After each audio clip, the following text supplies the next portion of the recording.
Hi, I'm Crystal Carson, and we are at MJ BizCon. We have Brady here from Sol Global.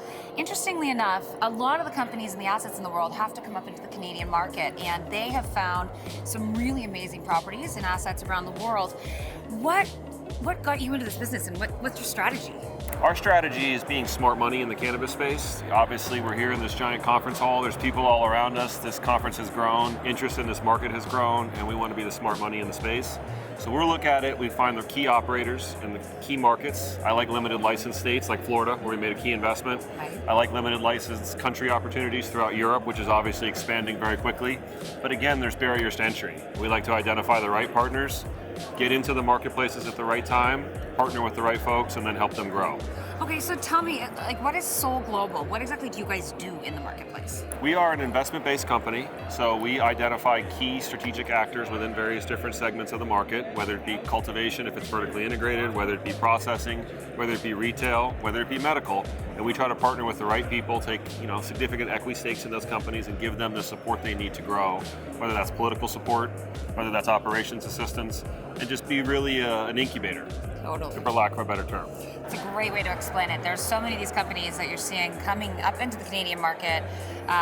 You're trading on the CSE, is that correct? Correct, yes. And that's because Canada's been so liberal with this, and we love cannabis. We're federally legal up there. So what do you think of the way the silos of licensing we're seeing in Canada with the legalization? We're seeing silos of licensing. We're starting to see the picks and shovels and the support, the auxiliary around that. Where do you think, from an investor's perspective and from the industry, where are your eyes at outside of geographical regions? What are you kind of looking at as like the next big opportunity? Well, you look at Canada, they went medical, then they went full adult use, and they had product shortages. So what does that tell me for other markets? You need to grow a lot of product. You look at Canada with 28, 29 million people. You look at the US with 300 million plus. You look at Europe with an even bigger presence. Those that can scale up across a broad base and be able to cultivate and process at a very high level in a compliant way. Right. Because to be able to access some of these European markets, you're going to have to be GMP, GFSI compliant, and there's not a lot of actors out there that can do that. So if I'm looking at anything in the market, I want to know who can scale the best and who can process at a high level the best. Yeah, that makes a lot of sense. And I know that as far as when you're talking about the cultivation, that's one. On the end consumer side, where do you see, or where have you seen like the best opportunities as well? Because a lot of people are looking at brands. We're seeing companies or groups like the Victoria's Secret Group coming into the marketplace. These guys are blowing it out the doors with the retail brand experience. And then obviously with all the legislation and changes in the laws for the actual products, where do you think, outside of obviously pharma, on the consumer side, what do you think is the product that's really going to be the biggest growth? To me, I think CBD is going to have a massive opportunity to expand. With the Hemp Farming Act, which I've been working in DC for 2-3 years now to help push through, you're going to have hemp and CBD products with less than 0.3% THC being able to be grown in Kentucky, processed somewhere else, and shipped nationwide.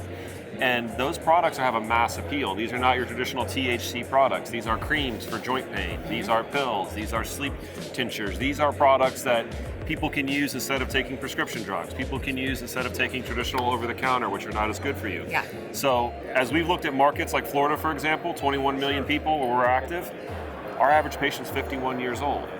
That's not your traditional cannabis patient. Right. Our average and fastest growing segment of the market is working moms and women.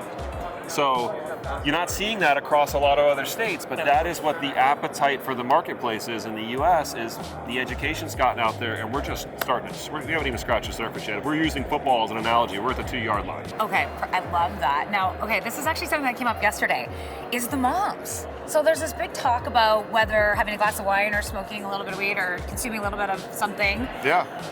And that's so interesting that you say that. So are you seeing that just blanket, or where are you seeing that kind of rising the most? Is there a place, or what is No, it's across all segments, and as our partners in Verano, they'll say the same thing. That's one in the states where they're active, which is 6 plus Puerto Rico, they're seeing the same thing. And as if you were to poll the other licensed producers in the US, you'd see the same thing. This is a transformative time where people are realizing I can put some of this cream on and feel just as good as if I had to take the 4 Advil.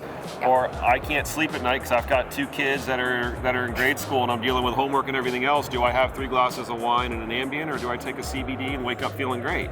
So that is where we're truly heading as a marketplace, and it's exciting. Yeah, absolutely. And I love that. It's just a healthier, in my opinion, a healthier way of life. Yep. And everybody can still get involved and get in the investment side. It's not like 100 years old. Correct. You know? So Yeah.